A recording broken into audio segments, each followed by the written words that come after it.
Thank you for coming today. And I'll talk today on the topic of mindfulness and broadly, especially relating with how it can help us to develop resilience. Now, when you hear the word mindfulness, what does this mean to you?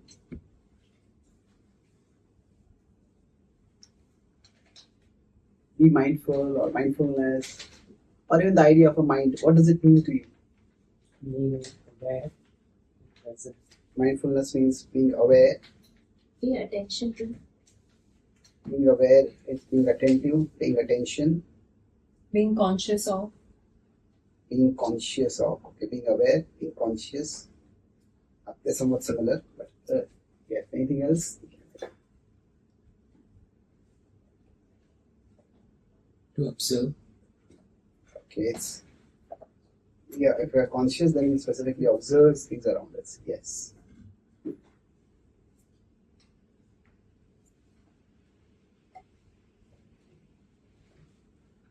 Being thoughtful. It's being thoughtful. Yes. The mindful itself can be associated with being thoughtful.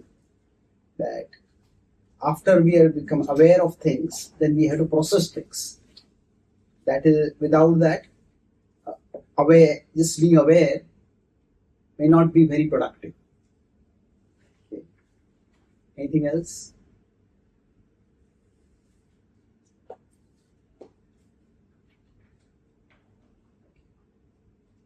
So let's take it another way. If we are not mindful, then what happens? We make wrong decisions. Okay, so if it is not there, then we may act on our impulses and we make wrong decisions. We act thoughtlessly or hastily. Yes. Anything else? Careless. We become careless. Okay. The thoughtful is the opposite of careless. Okay. Thank you. So I'll talk about what you said is very much true. Mindfulness has many different features to it. So I'll talk about mindfulness based on a model of the mind that is given in the yoga text, the Bhagavad Gita, and then we will see how that can also help us to become more mindful.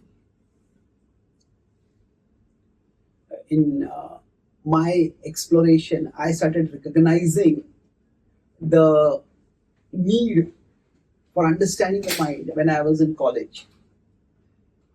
And so I was studying engineering about 35 years ago, and at that time I was doing an experiment, and suddenly I heard a voice. Hey, there's wildlife on your body. And even before I understood what's happening, I thought my first words were, don't hurt it. And then I looked at my friend, and my friend pointed that there was some kind of small insect falling on my shirt. So then I walked to a nearby window, put my finger where there was the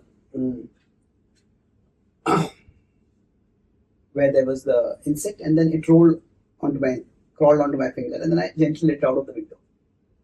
So then I looked at my friend. I remembered him looking at me with broad, big, bemused eyes. Somehow the image of those eyes stuck with me. And that evening, when we were having our food in a mess, we were making a mess also. So at that time, he told me something. A few weeks ago, we had been doing a project together, and there had been a huge blunder in that project. And he told me that actually he had made the blunder, but he had led me to believe that I had made the blunder. And he had let me take the fall. So when I heard that, I became so angry. I just rose up and raised my fist, about to smash. I said, I'll kill you. And then, as as I raised my face like that, suddenly his eyes went wide. And somehow, when his eyes went big and wide, that reminded me of the afternoon. It was almost as if I froze and I had like an out of body experience. Not literally, but conceptually, I felt as if I was here and I was also looking at myself from above. And I was looking at myself from above and I was contrasting that my behavior now from the behavior a few hours ago. I started thinking, which is the real me? Is the real me the person who doesn't even want to hurt an ant?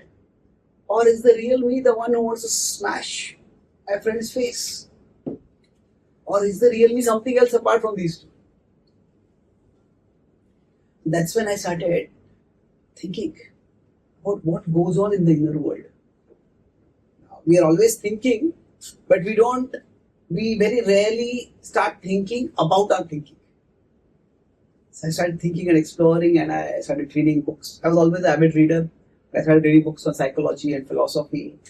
And then eventually I came across the Bhagavad Gita. And that's where I came across understanding of the inner world. And that understanding of the inner world was very transformative for me.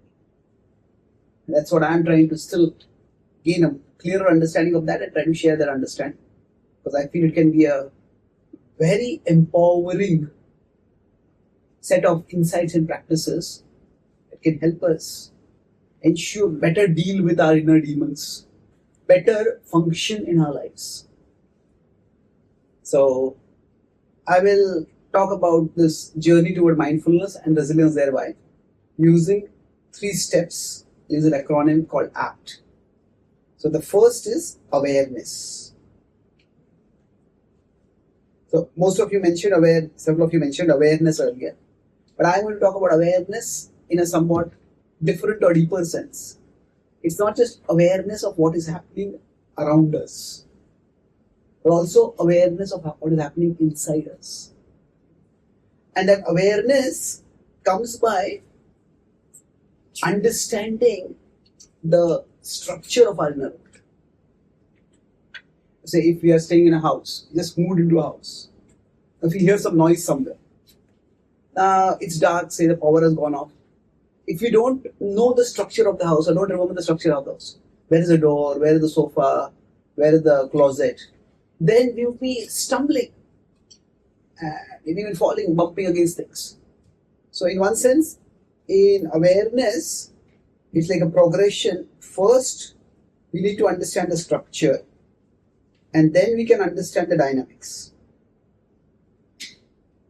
So I'll try to explain the model of the mind and how the model of the self within the role of the mind and how that can help us cultivate awareness. So basically, the yoga texts explain that our present existence is 3 levels. There is our physical side, that is the body. There's a mental side, that is the mind. And then there is the spiritual side, that is the soul. And these 3 together comprise the self. So our present existence is 3 levels. And these 3 could be compared to a computer system in which the body is the hardware, the mind is the software, and the soul is the user. Now, the perceptions that come from outside, so they come through the body to the mind. And the mind is like in one sense, an inner screen. The software integrates the inputs. So we have different senses. We have 5 knowledge acquiring senses. Does anyone know which are the senses by which we acquire knowledge? The eyes, ears, then nose gets smelled by that. tongue, Skin. yeah, tongue and then skin. To the skin we get touch. So now all these five, they come in and the inputs come from there onto the mind. And they are integrated in the mind. However, the integration is not necessarily seamless. We could say associate with each of these, there is a window open. And these windows are sometimes maximized or sometimes minimized. So for example, right now you are hearing, and say if suddenly there's a crash, then what will happen is, although you are hearing my sound, through the sound pathway itself, two different sounds are coming, and that particular stimulus will become maximized. Like in our devices, we may have many windows open, many apps open, but some are maximized, some are prominent, some are minimized, they are in the background.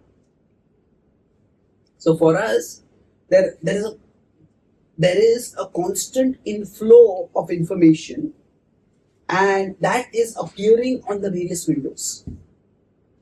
And while each window is distinct, it is also that some windows are more prominent, some windows are less prominent.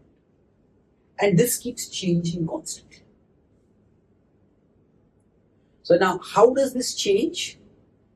See, if we consider this to be the inner screen, then the soul is the observer. The soul is the seer. And say, imagine a high security building where there is a central security office. And in that security office, there's a big monitor. And in that monitor, the inputs from the CCTV cameras at all the doors, at all the entrances and exits of the office of the building are there. And then the security in charge, who is looking at all those windows on the monitor, and wherever something suspicious comes up, then zooms it. Then that becomes it.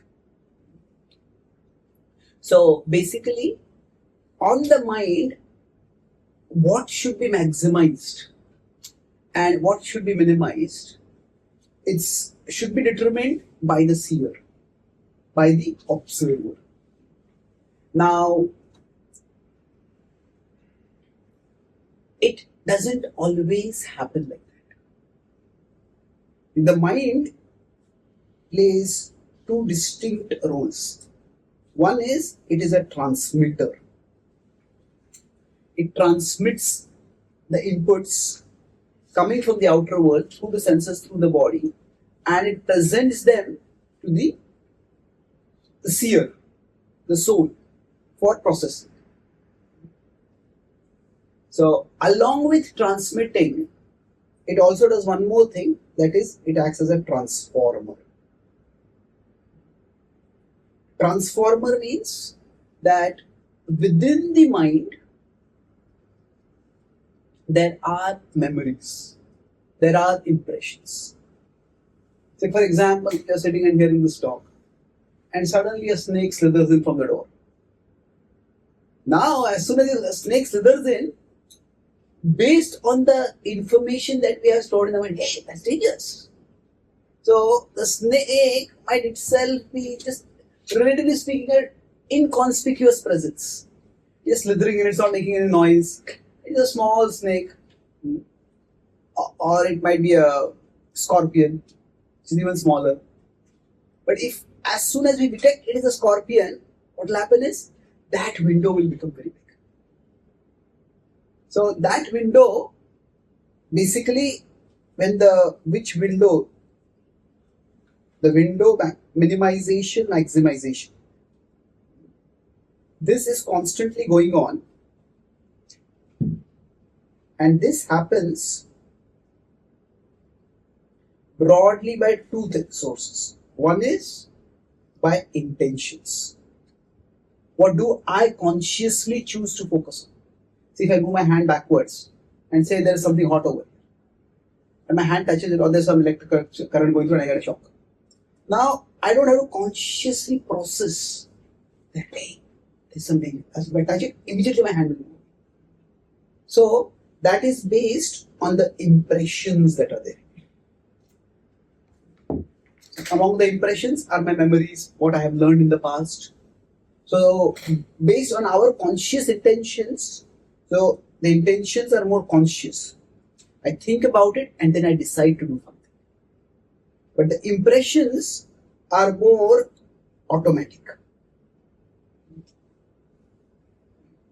They are reflex actions.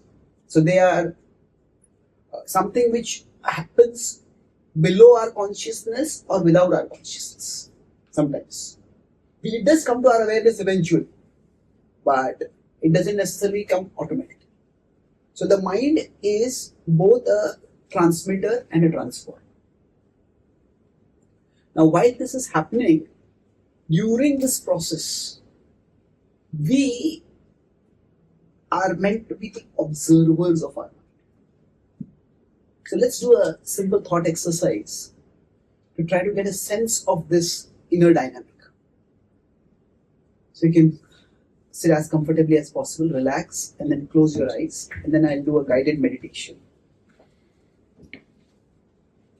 So you can take 3 deep breaths. Try to just focus on your breath as you are inhaling and exhaling.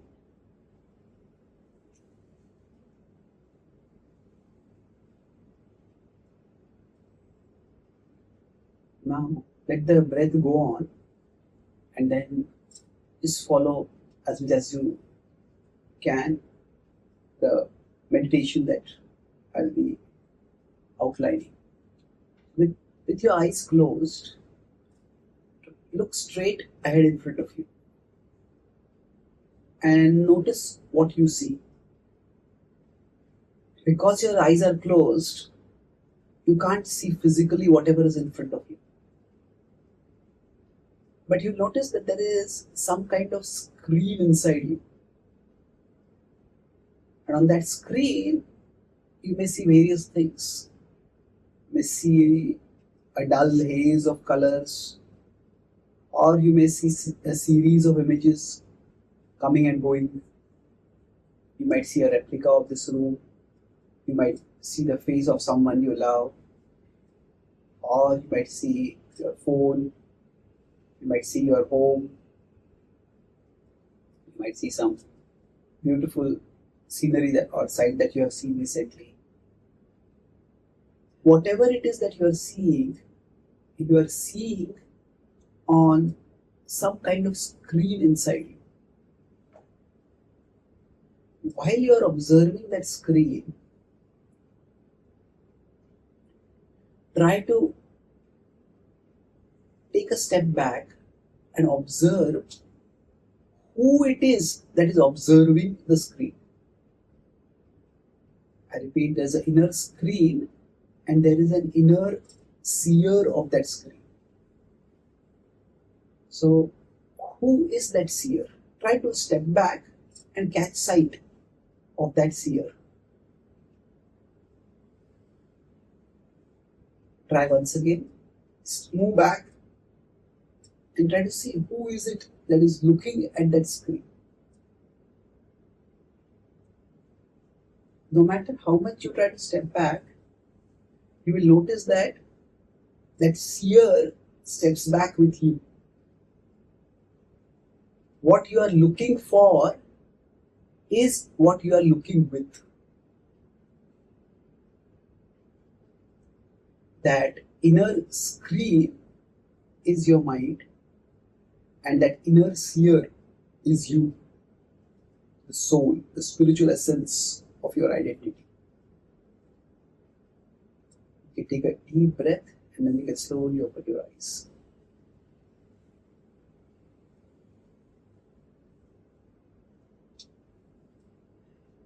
Thank you.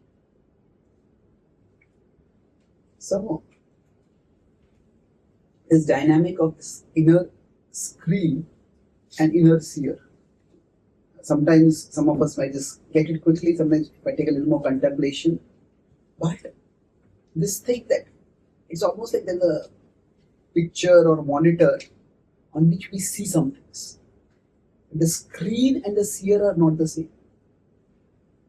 So there are two things inside us. There is the mind and there is the soul. And now we are meant to observe what is appearing on that screen and then decide what is it that I should focus on. What is it that should be maximized? But many times things get minimized and maximized automatically. If you are hearing a talk like this, if there's a long talk, then our mind goes for a walk. So what that means is that the talk sound is coming, the talk sight is, things are coming in, but those windows get minimized. When we think of our home, when we think of our assignment, we think of some meeting that we have, we think of the TV that we want to watch after going back, whatever it is. The mind goes for a walk. And then if there is some humor or something striking, the mind comes running back, hey, what was the joke? I want to know the joke. We return and ask our neighbor what happened. So basically, the mind, when it maximizes or minimizes, I'm just adding one more complication over here, that the windows over there don't just come from the sense perceptions. The windows can come from the impressions entirely. The impressions can sometimes maximize a particular window that has started because of some sense perception. But sometimes the windows can come entirely from the mind's impressions only. Say for example, if you are hearing my voice and my voice reminds you of someone's voice, and then you start thinking of that person. So then a particular window gets maximized, that is the memory of your interactions with that person. So sometimes the impressions, sometimes the external perceptions trigger, but sometimes it just comes from within. So the windows themselves can come from the perceptions that are external and the impressions that are internal. Now most of the time, these two combine, they're not that discrete always. But the awareness that we're talking about is, many times our mind opens a window that is not connected with the physical reality. So if I consider this particular situation where there's the mind and there's the soul, now there is some input that has come from the body, and say one window is opened over here, but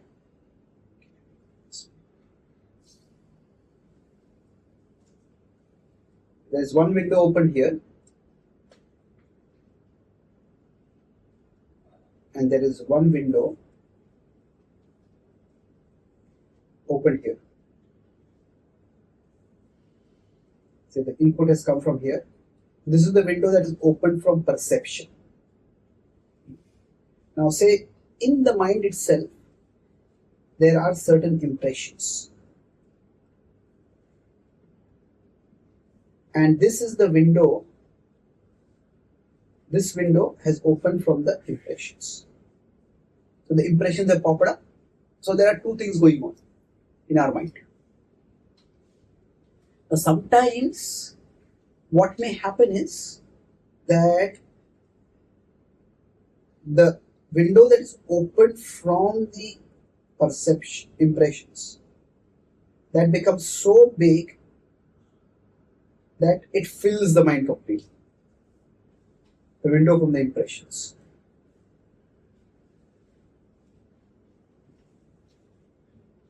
And then whatever is coming from the physical reality, it just gets blocked out.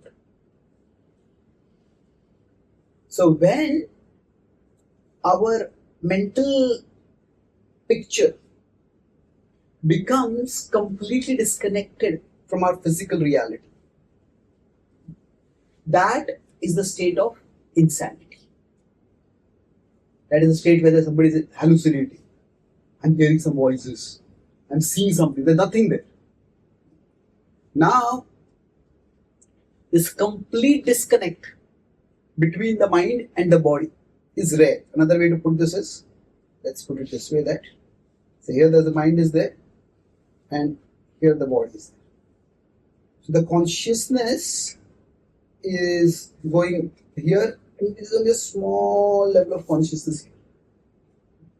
So this is where we start getting into hallucinations. If not hallucinations, there's a distraction. So the mind consumes, or the mind is consumed by a window that is open to the impressions. So for example, say somebody has some trauma. Now what happens is that if they have some trauma because of some bomb blast or something like that, and then they hear some loud sound. And then, now the loud sound might just be some small object falling. It's just created loud sound.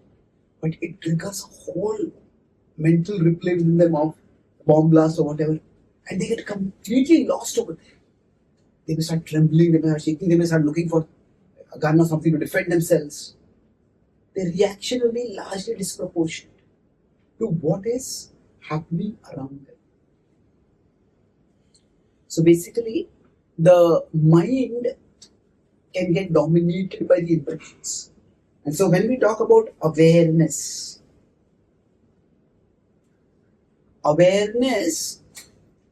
has two distinct aspects to it. Generally, when we talk about awareness, it is awareness of our perceptions. But perceptions means, say, I'm sitting on a chair over here. You are sitting in this university. You are attending a talk. You are in Singapore. This is all. Perceptions are more physical. But what we need to become aware of is not just our physical perceptions, but within the mind there are mental pictures, mental conceptions, mental pictures, mental imaginations, whatever word you want to use. So it is these impressions from the mind have given rise to certain conceptions, certain images, whatever it is there. So when we are aware of both of these things, we are aware of our physical situation and we are aware of our emotions, of our thoughts, our whatever is going on inside us. So both levels of awareness is important. And when we become aware of both of these things, then we can respond more mindfully. Sometimes fear or anger gets triggered within us, and then it's almost as if we become oblivious to the reality around us. Suppose some anger gets triggered and we start yelling. And we are yelling, and we may be in a room, we may be in a library, and other people doing other things. And everybody is staring at us. What are you doing? What is happening? And we become oblivious.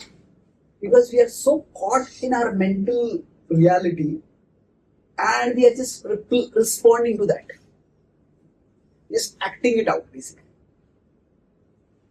So mindfulness means awareness of our situations and the sensations at the body level they're in, and also the emotions, the imaginations, whatever is happening over here. So conceptions, images, all of them lead to emotions. So awareness of both of these is what is the foundation for mindfulness.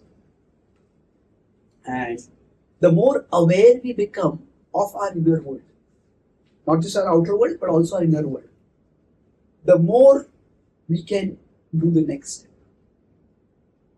The key thing what we would like to do, so that is catch the mind before it catches us. What does it mean? That catch the mind means in the mind, say anger is coming up. And the anger grows, then it catches us and it makes us act in an undignified way, an improper way, an embarrassing way. Sometimes in a violent and dreadful way also. So whatever is coming up, can you catch it before it catches us? So we may experience mood swings. And the mood swings, we may realize it. Oh, I feel so down, I feel so bored, I feel so depressed, I feel so de-energized. It starts with something. If you can catch it, maybe somebody spoke a discouraging word to us, and when they spoke it, it didn't consciously register within us, but it just went inside, and inside it just started growing and growing. And then we might have been just enthusiastic to do something. No, who really cares about this thing? Everybody's busy in their own. Nobody cares for what you're doing. If nobody cares, then why am I putting so much effort? But is what am I doing of any value at all? Do my endeavors matter? Do I matter at all? Does my existence even matter? So like that, the mental picture starts becoming bigger and bigger and bigger. And then once, does anything matter at all? If the answer comes no, then why do anything at all? And suddenly we might find from one discouraging comment to a complete de-energization might happen. So we want to catch the mind before it catches us. So awareness is the first step. Now after awareness, what is the acronym as we talk about? APTP. P is purposefulness.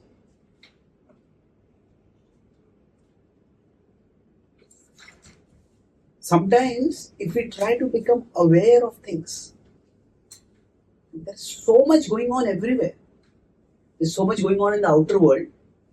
There's so much going on in the inner world. If we try to become aware of everything, we will actually become crazy. That will consume all our energy. So, generally, say now when you came into this room, now, there are many things in this room. Okay, how many lights are there? Who notices that? How many chairs are there over here? Maybe some of you might be particularly attuned to that. Okay, there are so many details that you could notice over it. So generally, when we see, we don't see the world as it is. We see the world as it matters to us. We see the world as it matters to us. So for example, if you came for this session, now the first thing you might look for is, okay, is there a chair I can sit on? And then depending on how interested you are in this session, say I want to sit in the front, I can catch everything. Maybe you're expecting a budget phone call or something like that. So you don't want to distract others, but you want to look at the phone, so you want to be a little discreet. So maybe you sit behind. You find someone behind whom you can sit. And you can do your thing if you have to. If you just want to doze off, then you may want to sit in the chair which is resting on the wall. I can have a nice backrest and a headrest. So we see the world as it matters to us. Otherwise, if we try to see the world as it is, the first problem is it is overwhelming.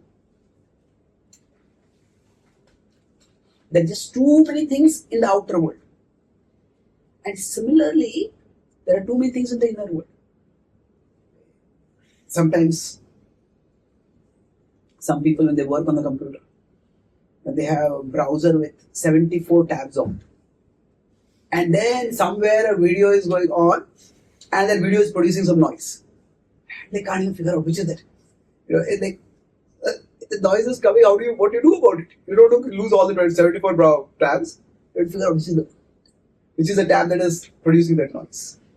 So like that, there are too many things open in our mental browser, our mind which is like a browser, and we can't look at everything. So what determines what should we focus on? Now, of course, sometimes there's an emergency. Like say a snake comes over here, that's an emergency. We have to focus on that. But in general, we need to have a sense of purpose. Without a sense of purpose, now we could say even when a snake comes, there are purposes also at many different levels. A basic purpose of our life is survival. When there's a threat to survival, immediately it catches our attention. So to the extent we have a sense of purpose, we will have a basis for deciding which window to maximize, which window to minimize. Otherwise, whichever window just pops up, that will get maximized. So sometimes if you're working on a computer, some softwares, they just give a pop. They install themselves or they get installed. And now, do you want to open a new window? Now, yes or no? Now, in most softwares, you have to click something, either yes or no. And then that particular app will open. But in some softwares, which are a little more aggressive, the yes is already auto S is highlighted. And we may have 10 seconds or 20 seconds.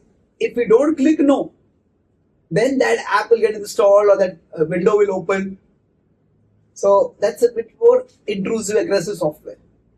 So like that, in our mind also, there are certain urges, certain cravings. And those cravings, as soon as the corresponding window comes up, it just grows. And it's not that we have to click it for it to grow. We have to click it to cancel its growth, to minimize it. Otherwise, it will just go. So, suppose somebody has come for a corporate board meeting and they come to a hotel. While they are going toward the meeting room, they see, hey, there's some good alcoholic drinks over here. Suppose that person is a bit of alcoholic. And then, as soon as they see that drink, that window opens. They go into the meeting and their boss is there, and the boss is talking with them, and inside their mind's eye, the boss body changes into a bottle of alcohol. So, now, okay, even if they want to drink, this meeting is much more important than drinking. But what happens is, if they are not consciously focused on that purpose, they're not reminded this is the purpose I'm here for, then some other window opens up and that takes over their consciousness. So purposefulness is vital for us to be able to process. So being mindful is not just a passive awareness. Sometimes passive awareness, in the sense of just to calm ourselves, to still ourselves. Okay, just notice your breath. Just notice the physical scenario around. Just observe. Sometimes, as a break, it could be helpful to just focus on some sensations. But the purposefulness is what helps us to know which windows to minimize and which windows to maximize. If we don't have anything to focus on, then we will focus on anything. It's not that we'll just get distracted. We'll get distracted, but it will be done subconsciously for us. If we don't consciously say, this is what I'm going to focus on, then whatever stray thought comes in, that will grow and we'll focus on that. So, having a sense of purpose, it could be whatever. Purpose doesn't mean necessarily it has to have an ultimate purpose for life. But even in this particular situation, what is my purpose? Okay, I come for this meeting and I want to resolve this issue. I'm driving this car, I have to get to the destination. So we could have purposes at different levels. We could have an immediate purpose based on the situation.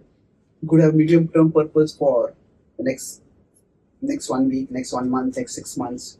We could have a bigger purpose for our life. But this purpose, having a purpose, cultivating a sense of purposefulness, that is what helps us to, what does purposefulness do? Purposefulness takes us from complexity to clarity. There is going to be complexity because there are so many stimuli over there. Now, complexity doesn't necessarily resolve into simplicity.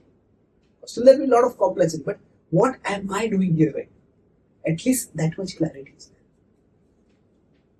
So, now we all have purposes that are important for us. But the world is also thrusting purpose on us. Come on, eat this, watch this, touch this, buy this, enjoy this. So much advertisement coming. And so there are, when we talk about our purposes, there are intrinsic to us. Now the intrinsic means they come from our core values. What is it that I want to do? If we die, how many of us would want to have epitaph written? The person who watches TV every day 6 hours. Or spend 6 hours on social media every day. Well, if he has a specific assignment or responsibility or whatever, that's different. But otherwise, nobody would want to do like that. But we may unwittingly be spending a lot of time on it. So how does that happen? Some purposes, they are extrinsic. Extrinsic means they are foisted on us. They are pushed onto us. Now when I use the word extrinsic also can come from the world, to the movies we watch, to the advertisements we see, to the gossip that we hear. But from the perspective of the soul, even the mind is external. Some things come up from the mind's automatic impressions are there. So we need what really matters for you. That first articulation and then repeated reminders of that are important. So we want to focus on extrinsic purposes and we want to neglect intrinsic purposes. Is that right? No, we want to focus on the intrinsic purposes and we want to avoid the extrinsic purposes. So that is purposefulness. Especially now, reading wisdom texts like the Bhagavad Gita, these can help us remember the higher values of our life. They can reinforce a sense of higher purpose for our life. And thereby, this purposefulness can be fostered. Now the last is, what is the last acronym? T. T is what you mentioned, thoughtfulness.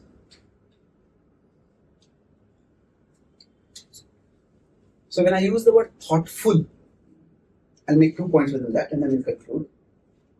I'll start with the word thought first. I will use 2 sentences with the word thought. And then you can tell me whether the meaning is the same or different. I just got a thought. I have given this a lot of thought. Is the meaning the same? Is there a difference? How many of you feel there's a difference? Okay. How many of you feel the difference does not make any difference? So the thing is that I just got a thought and I have given this a lot of thought. What is the difference in your understanding of this two? Got a thought. Yeah. Got a thought is like spontaneous, comes from within. But given a thought means you are forcing it. Purposefully stressing on. Yes. So that's a good point. See, got a thought is like a automatic pop-up. On our devices, some notification pop-up. Now, sometimes the thought can be good. Sometimes you can get a good idea. Sometimes you can get inspiration. Sometimes the notification may be vital. Your battery is dying. That's a vital notification. Sometimes it might just be a trivial notification. Say, You are in an important meeting and suddenly you get a notification. Your friend has updated their Facebook profile photo. Well, okay. I don't need to see it right now. But it's like got a thought means it's a pop-up that comes automatically. Now, given a lot of thought means that there is focused analysis, focused evaluation. Okay, I have deliberated this issue. Another way to understand is got a thought is the outside in. Given this a lot of thought is inside out. If I put the soul over here and the mind over here, then given this a lot of thought means there's a particular window that I have focused on. But got a thought means something has popped up and that's what I'm dwelling on. So based on these two understandings of the word thoughts, we can say that we are always full of thoughts, but we are not always thoughtful. There's always some thoughts coming up here and there, they're popping up. So our mind is always full of thoughts.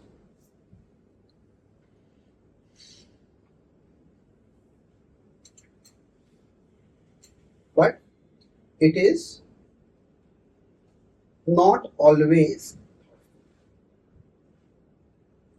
So the difference between a mind that is full of thoughts and a thoughtful mind is a huge difference. It is like a book dump versus a library. Sometimes somebody in the basement has put 500 books over there. And there's maybe 5,000 books. Maybe there was a library in the past, the library was dismantled and the books were just dumped over. Now there to find any one book will be extremely difficult. But in the library, there's 5,000 books are placed properly. You can find whichever one we want. So we will always be full of thoughts. So this is a build up on the previous point. See, purposeful means, okay, this is what I want to do over it. But even when I want to do something, at that time there are many things you are going to pop up. And being thoughtful means being able to give sufficient thought. Okay? Which, if I want to do XYZ, then how much time do I need to do this? How much time do I need to do this? And maybe I can postpone this right now. Maybe I have to do this right now. So evaluation, analysis, evaluation, that is what is the function of being thoughtful. And if we are not thoughtful, then what is the opposite of being thoughtful? Impulsive. Impulsive. But literally, because of the word itself, what will be the opposite word? Careless. Okay, careless. But if you want to use the word thought? Thoughtless. Thoughtless. Yeah. So the thoughtless does not mean there are no thoughts. That it is like we have given less thought to our thoughts. When we are thoughtless, what has happened is I have given less thought to my thoughts. So what some thought came up as a pop-up and I just acted on it. So when we are thoughtless, as you said, we become impulsive. Some pop-up comes in and you just get carried away. You get distracted, you get agitated. So essentially, when we are thoughtful, what will happen by being thoughtful is that in life, there are big things and there are small things. So we need to keep the big things big and we need to keep the small things small. So being thoughtful enables us to do that. Now, we may decide, for me the big thing right now is, tomorrow I have an exam, I have to study for that exam. But say we are studying in a room and the friend has a medical crisis. I have to take this right now. That's more important. Although that is important, this is right now more important. So basically, to be able to decide what is the big thing and what is small. So then we can process See, people who are thoughtful can actually think on their feet. They can decide. They are flexible. They are resourceful. So, when we talk about resilience, resilience largely arises, everybody will be knocked down by life. We'll all face setbacks, we'll all face failures, we'll all face sometimes heartbreaks. But when those happen, if that is what consumes our mind, then that particular incident will just keep replaying inside us. But okay, this has happened now. This is a pop-up that has happened. Let me see what I can learn from it. Let me learn from it and let me let go. Now we can't really let go of things without catching hold of something bigger, something better. So that understanding, okay, this is from the past. Let me let go. I can't do much about it. I can't change that, but I can change it. So resilience is not possible if our thoughts are on an auto replay. If this person did like this and this person did like this and I did like this and such terrible things happen. So then that mental loop keeps replaying. So being thoughtful helps us to break that mental replay. Now, this thoughtfulness, it comes by when we try to be thoughtful. How does it come? I'll conclude on this point. It comes by intelligence. That means we need to be alert, be astute, not alert, astute. Okay. If we are intelligent, we remind ourselves that this is the more important thing. This is less important. This is what is in my control. This is what is not in my control. This is something which this will pass. This will stay on. This is what I want to focus on. So intelligence, and the second thing is transcendence. Transcendence means that although we can try to use our intelligence to distance ourselves from our mind to observe, hey, this window needs to be minimized. This needs to be maximized. But sometimes the windows are popping up with such force that it's very difficult to disturb them. Sometimes our mind gets locked onto something. Some people get addicted to something, some people get infatuated by something. Even they want to, they can't just get it out. So sometimes they become very resentful about someone, sometimes they become hateful about someone. So it's almost like we seem to be glued to that particular thought in our mind. So at such times, transcendence refers to a higher spiritual reality that we try to hold on to. It's like saying, the soul is here. I'm just going to put this in a different way now. Mind is here. So sometimes what happens is, in the mind there is some image that just catches the soul and seems to drag it down. It's almost like we are glued to it. So at such times, we need to connect with a higher transcendental reality, with divinity. So when we bond with divinity, when we hold on to the divine, that upward grip helps us to not get pulled downwards. So the mantra chanting that we did in the beginning, Kirtan, this is a practice by which we can hold on to an upper reality, a reality bigger than ourselves, a divine reality that is unshaken. And the more we can habituate ourselves through regular practice to holding on to that reality, then even if the mind becomes turbulent, we can stay calm. It's best if our mind itself doesn't get disturbed. But sometimes life is disturbing and it will disturb our mind. But if we are connected with that higher reality, even if our mind is disturbed, we won't get disturbed. And basically, sometimes a storm comes in the mind. And if I am caught in a storm, if I'm in an ocean and there's a storm, because the stormy waves are coming, then normally say in an ocean the waves are gentle, just up and down. But sometimes the waves become big. Sometimes they just become huge. So now if we are in such a wave, then when that wave comes, no matter how strong we are, we just get tossed. We may want to go in a particular direction, but we just won't be able to. So at such times, we can't stop the wave. And sometimes the mind just becomes wild. So at that time, what we need is something like an anchor to hold on to.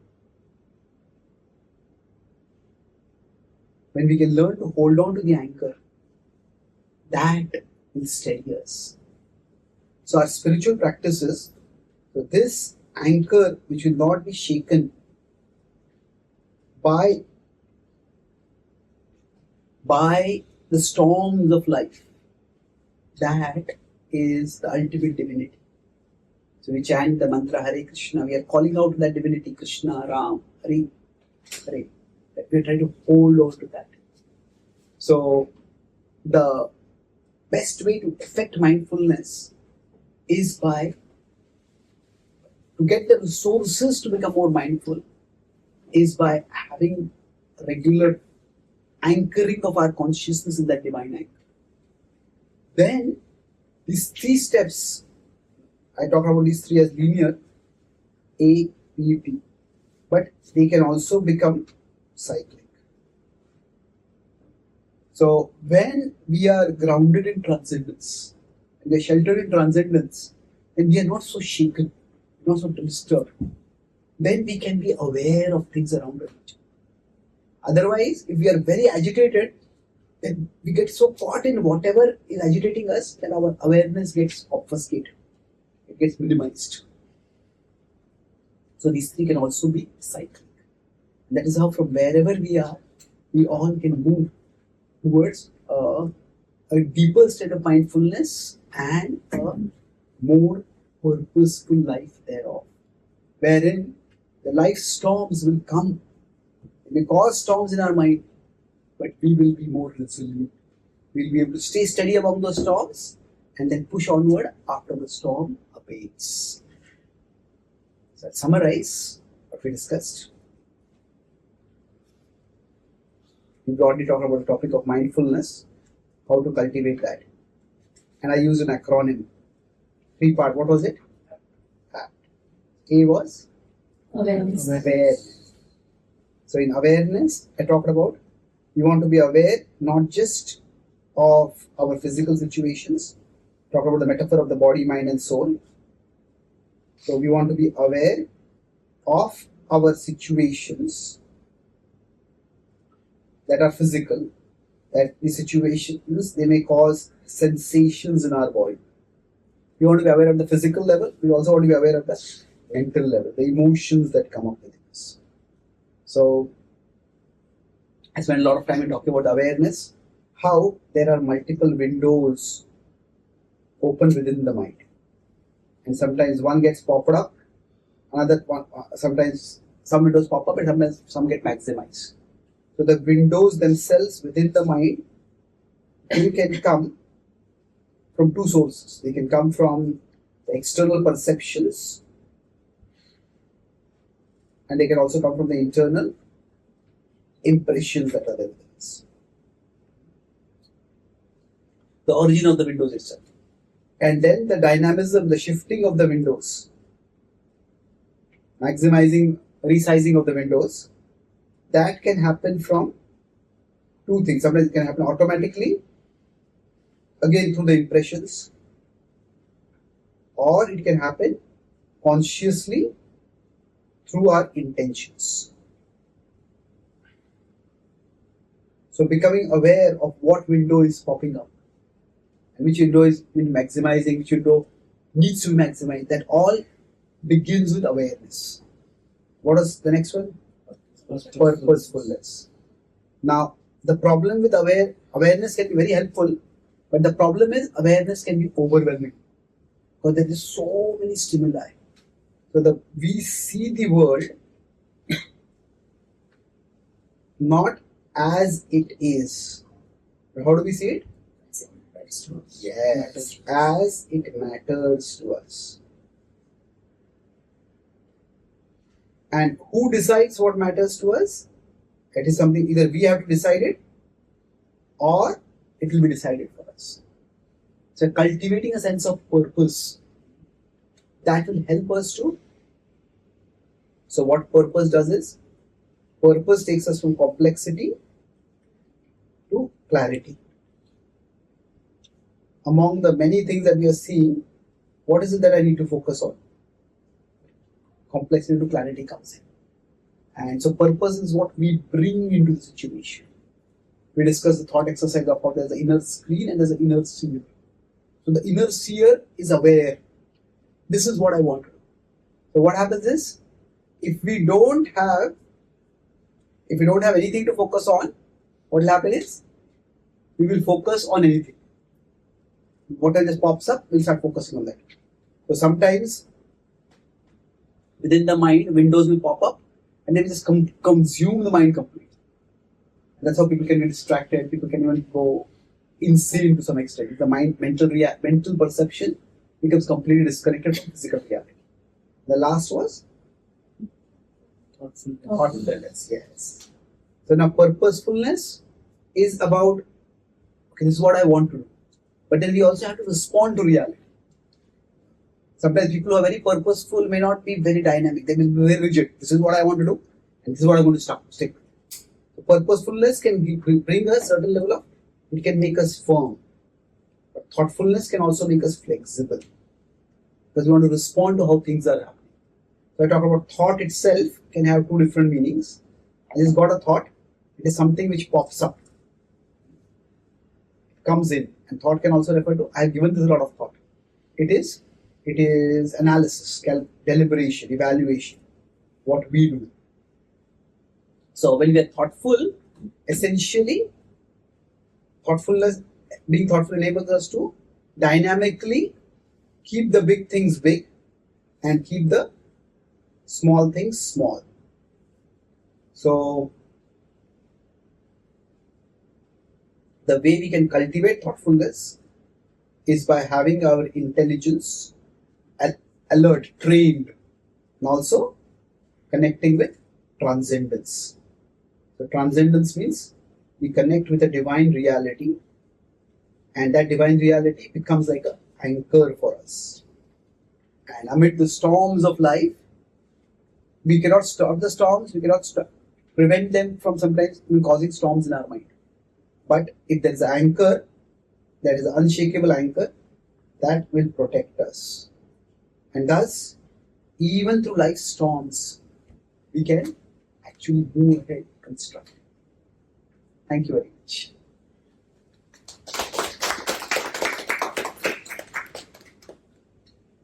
Are there any questions or comments?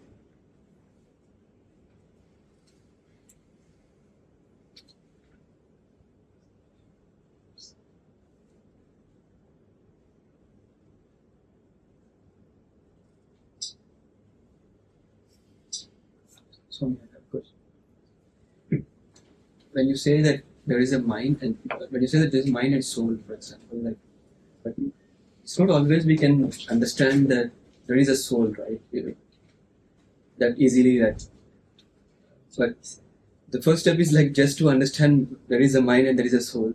But how we can know that, like, we cannot really understand there is a soul. See, spirituality is in some ways like a science. In science, we always start with a theory. Now, the theory is based on some observations. We're trying to discern some patterns in observations. But a theory is a postulation. It's not proven. So, similarly, in spirituality, there is philosophy. It's like in science, there are two aspects. There is the theory, and there are the experiments. So similarly, in spirituality, there are two aspects.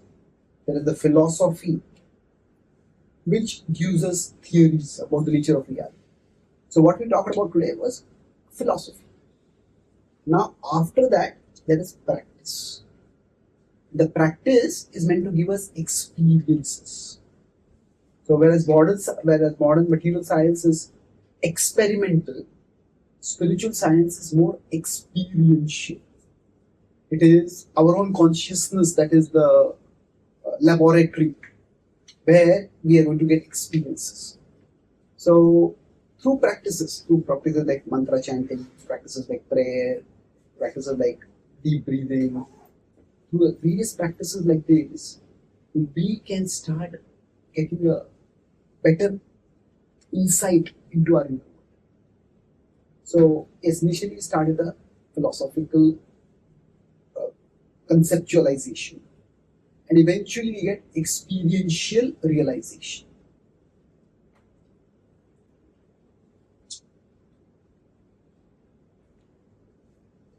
And also, emotion. So you give an example, like if you have a deep-rooted emotion in your mind, like for example, like something, it may be a bad emotion, or what you said is like you can compare that with something bigger, positive side of that, and you can get some. So for example, like if you have a better other thought, again that's an other thought, so that this thing which is a deep-rooted emotion will not affect you, so that you can. But my question is like, can we completely get rid of that deep-rooted emotion?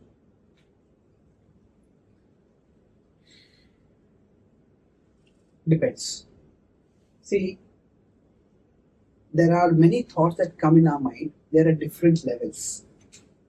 So depending on the level of the thought, some thoughts are just passing thoughts. Some emotions are just passing emotions. So we see something and we like it. Now, maybe I want to eat that food. But then just go on and then forget about it. Sometimes some emotions, let's take food as an example. We like some food. Then even if that means traveling 50 miles to get that particular food is available in a particular place, we may go over there. So there are some emotions which are just passing, and neglecting them makes them go away. But not for all of them is like that. So we don't need to address them. We don't need to process them. Sometimes we just feel circumstantially angry. This person spoke like this. We let him go. But suppose we have deep-rooted anger towards someone. Maybe that person has been behaving hurtfully for years with us. Then neglecting is not going to deal with that. The resentment over there. So then we have to address it. But even addressing it first requires a little bit of distancing ourselves. Okay, I need to distance myself so that I can observe it. So basically, with emotions, there's one aspect is just neglecting. But neglecting is for superficial or casual or short-lived emotions. But what is that may not work for what are more deep-rooted emotions. So when the emotions are more deep-rooted, we often go towards two extremes.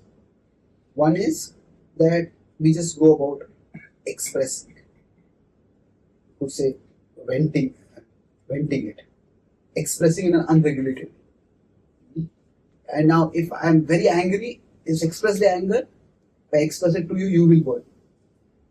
But I can go to the other extreme and repress it. If we keep repressing it, then we will burn. And eventually when the burning becomes unbearable, we will express it and we'll go from one end of the pendulum to the other end of the pendulum. So instead, what we need to be doing is processing it. At the middle of the pendulum. Processing means to find out appropriate way to deal. Maybe we write down a journal, or we speak it to a third person, and we get all that anger that is there out of it, out of us, inside us. Just getting it out. Maybe we dictate in the message, but don't send a message. I'm most of my services as a traveling speaker. So most of my dealings with people with my work is by phone or by digital means.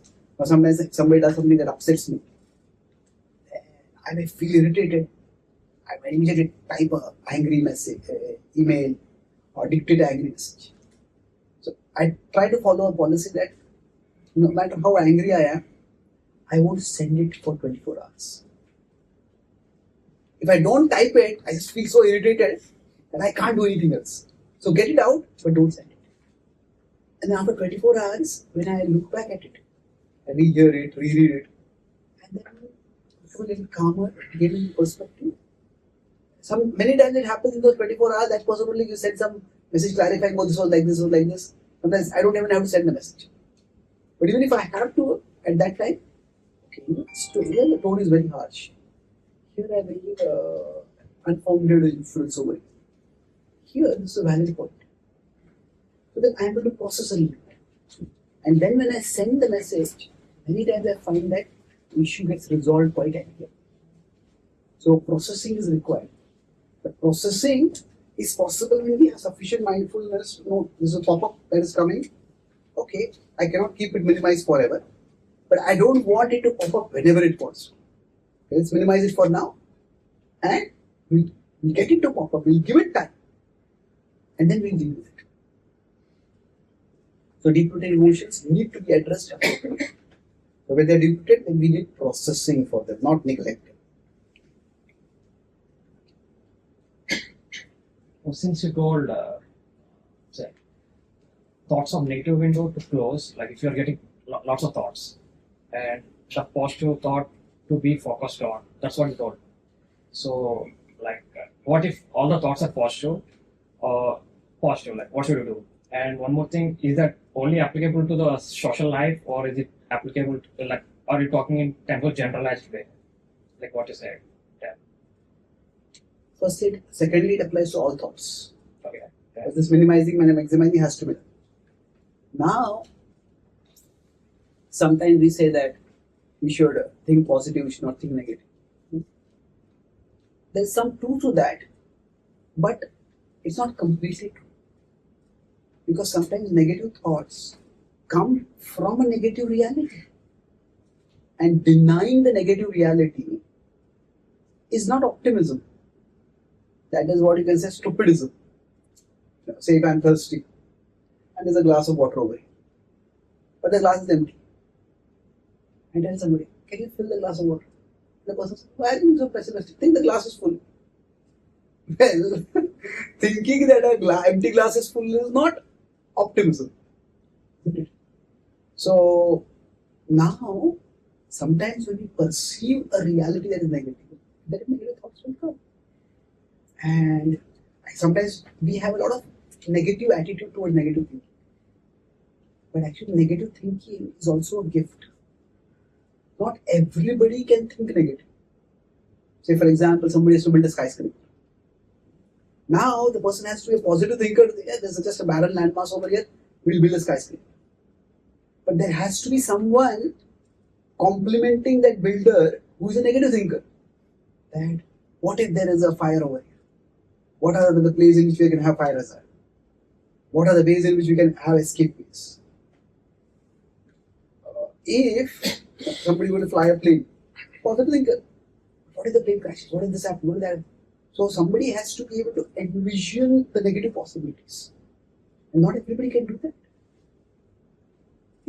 What I mean by this is that the capacity to systematically visualize dangers is also a gift. One of my main services is writing. In writing, there are two basic faculties involved. There's a creative faculty, there's a critical faculty. Creative faculty is, hey, this is a great idea. I will try this out. The critical faculty is what evaluates, hey, this doesn't make sense. This needs a bit more development. This is not, it's really a good idea, but not very well written. So generally, the editor does that. The author and the editor. But every author also has to have an editor inside them. So, in one sense, the editor's job is to think negative. This idea doesn't flow to this idea. This paragraph doesn't really make much sense. So, not everybody is a good editor.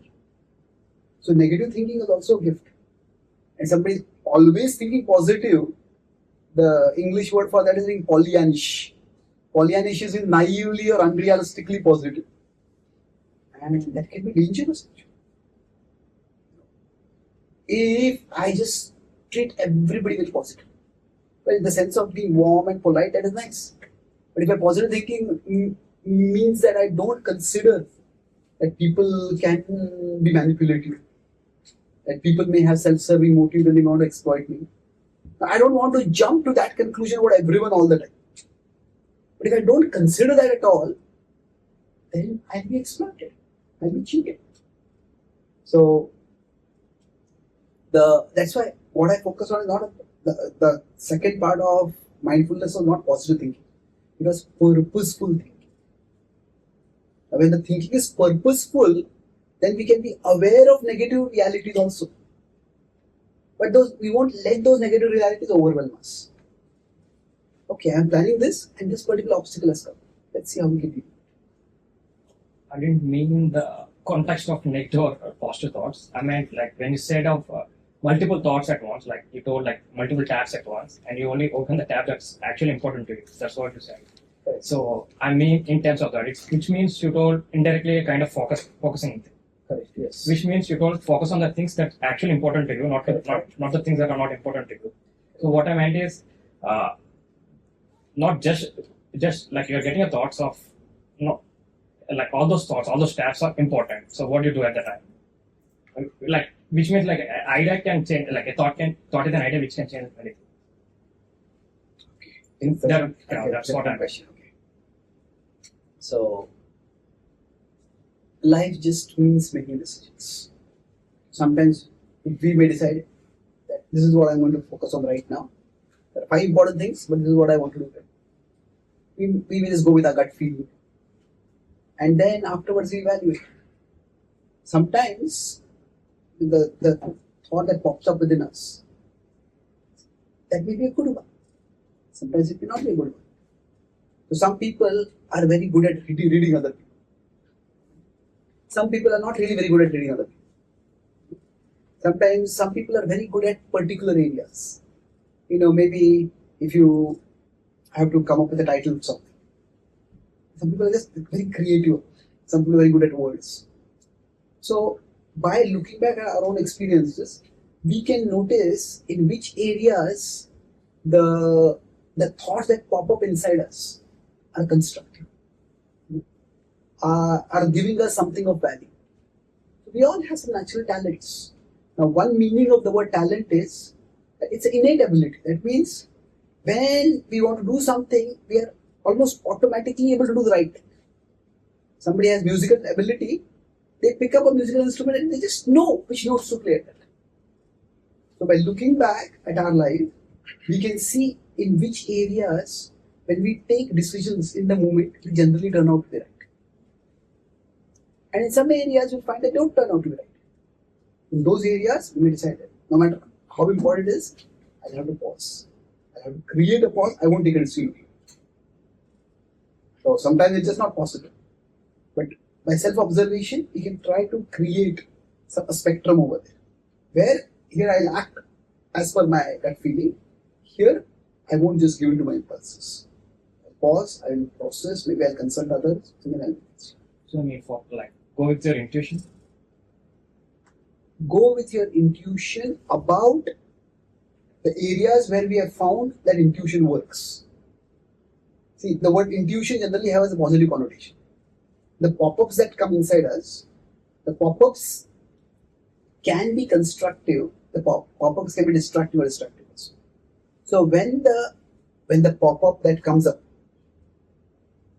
if it is constructive, the word used for it is intuition. The word used for it is also instinct. The word used for it also is inspiration. When it is distracting or destructive, The word used for it is impulse. So when it is an impulse and when it is an instinct, it's just a pop-up coming up inside. So we know it by looking back at our own track.